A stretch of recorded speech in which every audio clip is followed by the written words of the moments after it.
Yes. Hello? Yes, this is Jackie speaking. Hi, my name is Tony, and this is Every Frame a Painting. Some filmmakers can do action, others can do comedy, but for 40 years, the master of combining them has been Jackie Chan. These days, there's a lot of movies that combine funny scenes with fight scenes. But even when the movie's good, the comedy and action seem to be two different directors and two different styles. And that's why Jackie's so interesting.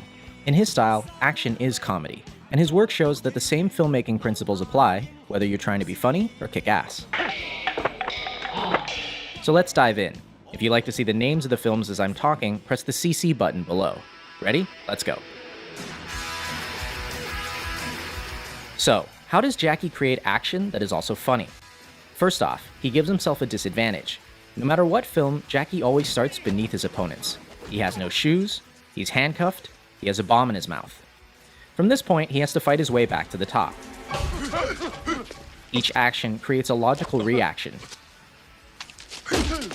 And by following the logic, we get a joke. In movies, this comedic style goes back to the silent clowns like Chaplin, Lloyd, and Keaton. But I think Jackie has distilled it down to one line of dialogue. Please! I said I don't want trouble! Because he's the underdog, Jackie has to get creative, which brings us to point number 2. He uses anything around him. This is the most famous aspect of his style. Take something familiar, do something unfamiliar. I've seen him fight with chairs, dresses, chopsticks, keyboards, Legos, refrigerators, and of course, not only does this make each fight organic and grounded, it also gives us jokes that couldn't happen anywhere else. Number 3, Jackie likes clarity. He doesn't do dark scenes where everything is color-corrected blue. If his opponent wears black, he wears white. And if his opponent's in white, then he's styling. His framing is so clear that in every shot, he's setting up the next bit of action. Here, even though we're watching the stuntman, 2/3 of the frame is the staircase. A few seconds later, we see why.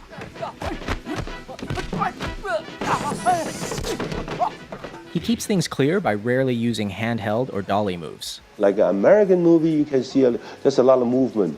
When the camera angle movement, that means the actor, they don't know how to fight. In slow motion, you can see how the camera operator swings around to make the hits seem more violent. But since Jackie can fight,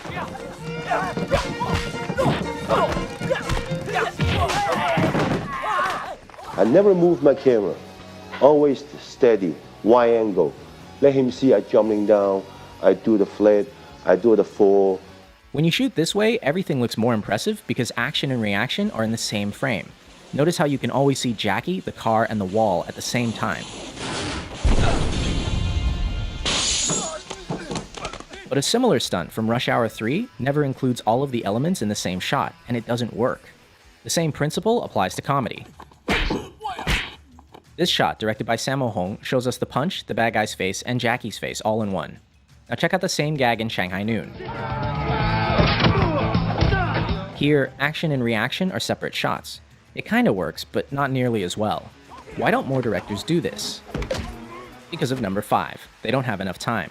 Jackie is a perfectionist, willing to do as many takes as necessary to get it right.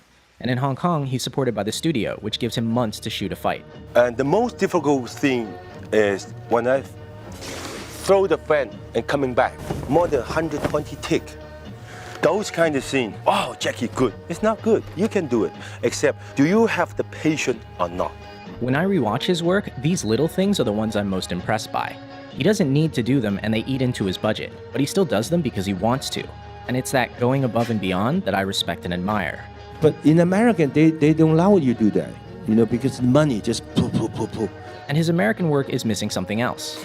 And there's a rhythm also into the way that the shots are performed and also the way they're edited. And Jackie said something very interesting that, that the audience don't know the rhythm's there until it's not there. Jackie's fight scenes have a distinct musical rhythm, a timing he works out on set with the performers. Ready, action, stay where you are. Stay where you are, don't chase me. Boom, boom. Then, boom, see? Everybody looks good. Even experienced martial artists have trouble with it. In his earliest films, you see him learning the timing from Yuan Heping, and it's very much like Chinese opera. But by the mid-80s, working with his own stunt team, He had something totally unique. In America, many directors and editors don't understand this timing, and they ruin it by cutting on every single hit. But in Hong Kong, directors hold their shots long enough for the audience to feel the rhythm.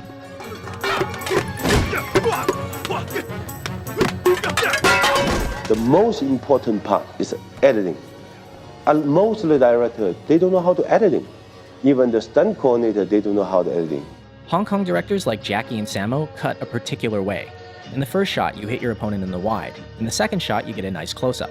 But when you cut the shots together, you don't match continuity. At the end of shot 1, the elbow is here. At the beginning of shot 2, it's all the way back here. These 3 frames are for the audience's eyes to register the new shot, and they make all the difference. I'm start from here, here. But 2 shots combined, this is a zone. That's power. In other words, show it twice, and the audience's mind will make it one hit that's stronger. By contrast, modern American editing doesn't show the hit at all. At the end of shot 1, the leg is here. At the beginning of shot 2, it's in the same place, going backwards. But because they cut at the exact frame of the hit, it doesn't feel like a hit. A lot of people think this is because of the PG-13 rating, but even R-rated films do this now. It looks like a bunch of people flailing around, instead of a bunch of people getting hurt.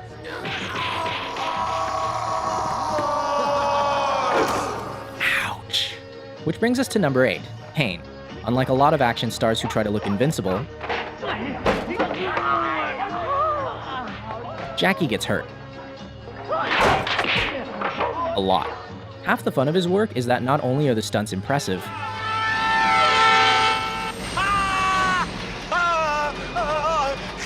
there's always room for a joke.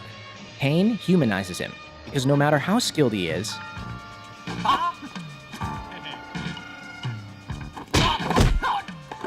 he still gets smacked in the face. In fact, Zaki's face may actually be his greatest asset. Many times the look he gives is all it takes to sell a joke, like when he does an entire fight holding a chicken. Or dressed as Chun-Li. And last, Zaki's style always ends with a real payoff for the audience. By fighting his way from the bottom, he earns the right to a spectacular finish.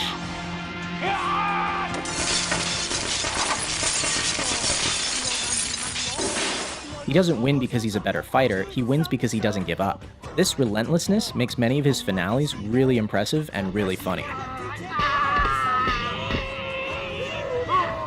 And it's in direct contrast to a lot of his American work, where bad guys are defeated because someone shoots them.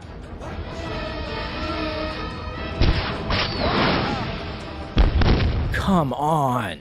But most of all, I think Zaki's style proves something. Action and comedy aren't that different. In both genres, we want to see our best performers. And I think a lot of modern action directors are failing completely. These actors are skilled artists, some of the best in the world. Why are the directors so unskilled? Why am I paying money to not see the action? Whatever you do the best you can, because the film live forever. No, because you know that they're raining and the actor don't have time. I said, would you go to every theater to tell the audience? No, the audience see on the theater, good movie, bad movie, that's all. Exactly. This work will last. And on that note, I leave you with the greatest death scene in film history.